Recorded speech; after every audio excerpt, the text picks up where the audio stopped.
মানে আনন্দ, ঈদ মানে খুশি। আমাদের সবার জন্য ঈদ খুব বড় একটা জিনিস। বিশ্বাস করেন ভাই, ঈদ আসলে খুব ভালো লাগে। কিন্তু ঈদের পর যে এত মেহমান আসে, এত কাজ করতে হয়, এটাই সব থেকে বেশি বিরক্ত লাগে। হ্যালো এভরিওয়ান, আসসালামু আলাইকুম। কেমন আছেন আপনারা? যাই হোক, আজকের ব্লগটা আমি ঈদের ব্লগ, মানে ঈদের পর তো এই পর্যন্ত আজকে ঈদের প্রায় 6-7 দিন হয়ে গেছে। অনেক কাজ করতে হয়েছে, কিন্তু মানে এত মেহমান আসে, একটার পর একটা, একটার পর একটা, একটার পর একটা।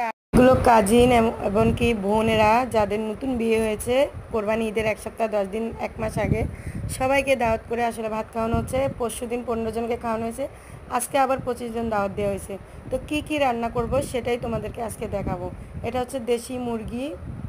আর এখানে কাজ করতে করতে আমরা একটু কাঁঠাল খেয়ে নিচ্ছি, ঠান্ডা দধি খেয়ে নিচ্ছি, যেহেতু অনেক বেশি ক্লান্ত হয়ে গেছি আমি, আমার ভাবি, আমার বোন।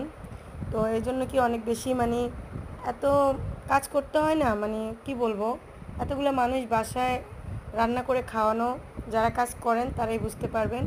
যাই হোক, এটা সব থেকে বেশি আনন্দ লাগে যে আমাদের সবগুলো আত্মীয় স্বজনের সাথে দেখা হয়।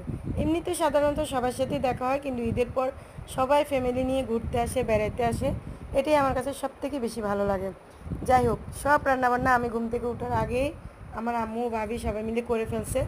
আমার আব্বু শুধুমাত্র পোলাওটা আমার জন্য রেখে দিছে, বলছে আমার হাতে পোলাও ভীষণ মজা হয়। এটা সবাই জানে, আমার ফ্যামিলির যারা যত মানে আমার আত্মীয় স্বজনরা আমার রান্না খেয়েছে সবাই জানে আমার হাতের রান্নাটা ভীষণ ভালো হয়। আর বিশেষ করে পোলাওটা তো আরও বেশি ভালো হয়।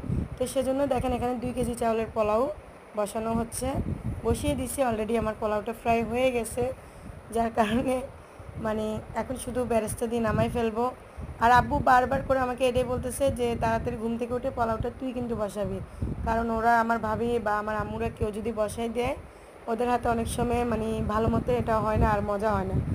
যাই হোক, যেটা বলার জন্য মানে করছি ভয়েসটা, সেটা হচ্ছে ঈদের পর আমার এই প্রথম একটা লং ভিডিও ব্লগ ছাড়া হচ্ছে, কারণ আমি সময়ের কারণে আসলে ভিডিও এডিট করতে হয়, ভয়েস দিতে হয়, তারপরে সে কারণে হচ্ছে আমার ব্লগ ভিডিও লং ভিডিও ছাড়া হয় না। তো সবসময় শর্ট ভিডিও আর ছবি দিই আমি সব থেকে বেশি।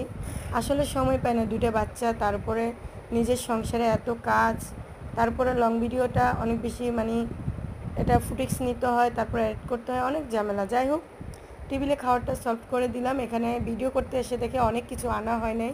তার মধ্যে আমার ভাবি একটা স্টিলের বাটিতে গরু মাংস নিয়ে আসছে, তার মধ্যে 2-3টা আইটেম দেয়ই না, এখানে এখানে 4টা আইটেম দেওয়া হয়নি। আমি ভিডিও যখন করতে গেলাম তখন দেখলাম যে অনেক কিছু এখানে নেই। পরে ভাবিকে যখন বললাম, ভাবি তাড়াহুড়ো করে ওগুলো আনতে গেছে। যাই হোক, আজকের ভিডিওটা এই পর্যন্ত। সবাই ভালো থাকবেন, সুস্থ থাকবেন। আল্লাহ।